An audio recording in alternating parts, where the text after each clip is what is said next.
बिरजू नाम का एक मेहनती किसान था।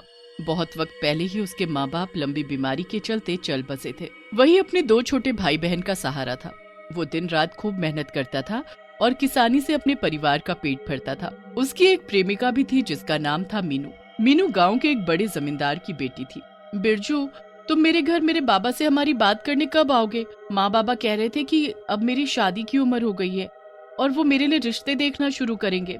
मैं क्या करूं मीनू, मेरी हिम्मत ही नहीं होती है कि मैं तुम्हारे घर आऊं।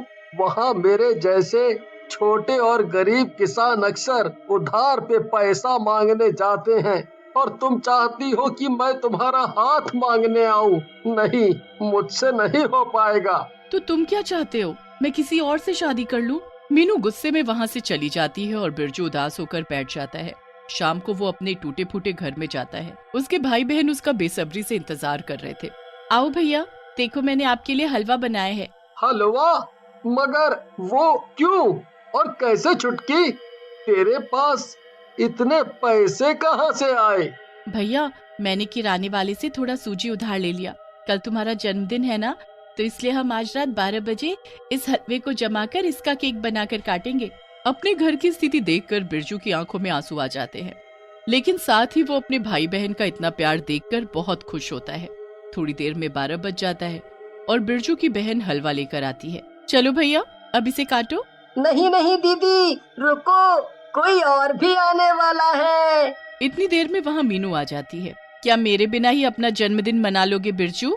मीनू, तुम यहाँ इतनी रात को क्या कर रही हो?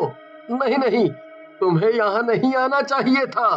तुम्हारा जन्मदिन है पगले, मुझे तो आना ही था। चलो, ज्यादा वक्त नहीं है, अब जल्दी से प्यारा सा केक काटो। बिरजू केक काटकर सबको खिलाता है। ये लो बिरजू, तुम्हारा तोहफा। इसमें क्या है मीनू? ओह, ये तो एक लॉकेट है। इसमें तो हम सब की तस्वीरें हैं। तुम्हारा बहुत बहुत धन्यवाद मीनू। मेरे छोटे से परिवार की ये तस्वीर प्यारी है। ध्यान देना बिरजू, अब इस परिवार में मैं भी हूँ, इसलिए इसमें मेरी भी तस्वीर है। बस अब तुम मुझे जल्दी से शादी करके यहाँ ले आओ। बिरजू मीना को गले लगा लेता है और थोड़ी देर चली जाती है। बिरजू का रमन नाम का एक पड़ोसी था जो कि मीनू को बहुत पसंद करता था। रमन को मीनू और बिरजू की नजदीकियां पसंद नहीं थी और उसने मीनू से अपने दिल की बात कही थी, पर मीनू ने उसे साफ मना कर दिया था। इसके बाद रमन अंदर ही अंदर बिरजू से जलने लगा था। उसने मीनू को आधी रात को बिरजू के घर से निकलता देख लिया था। उसने अगले ही दिन जाकर मीनू के पिताजी को सब बता दिया। मीनू, तुम्हारा दिमाग ठीक तो है? इतने बड़े आदमी की बेटी होकर तुम एक दो कौड़ी के भूखे नंगे गरीब किसान से प्यार कर रही हो? अरे वो अपने आप को तो पाल नहीं पा रहा है, तुम्हें क्या संभालेगा? आज से तुम्हारा घर से निकलना बंद। मीनू बहुत रोती है, पर उसे एक हफ्ते तक घर के अंदर ही कैद रखा जाता है।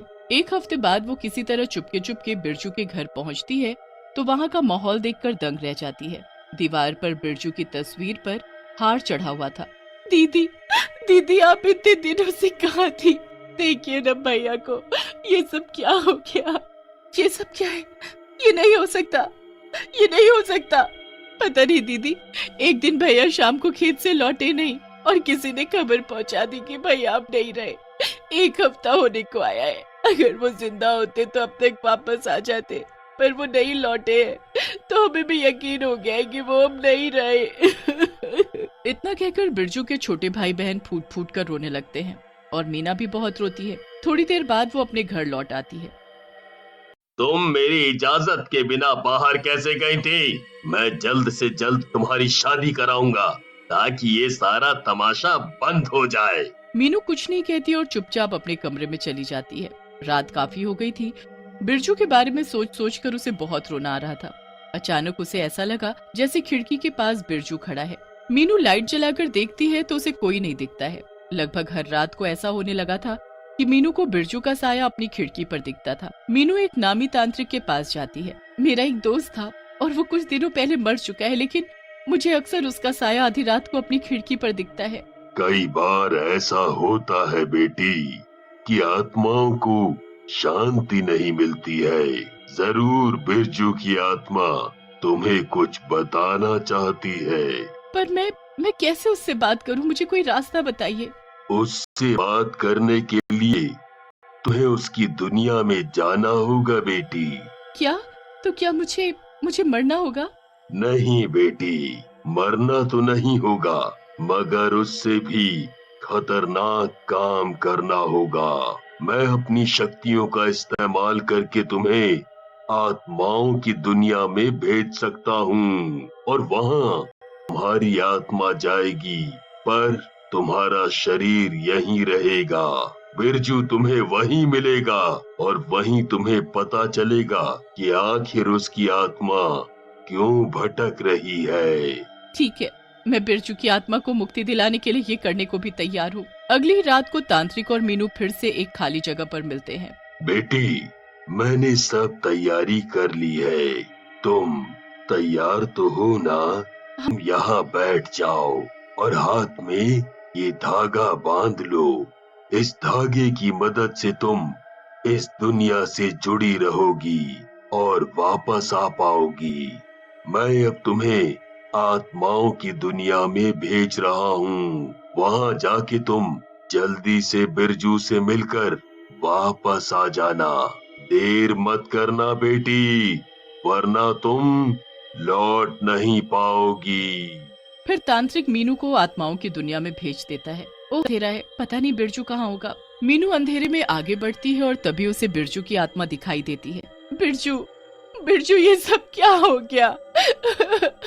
मीनू जोर जोर से रोने लगती है। मुझे बताओ बिरजू, तुम्हारा ये हाल किसने किया? मीनू, तुम्हारे पिताजी और रमन ने। क्या?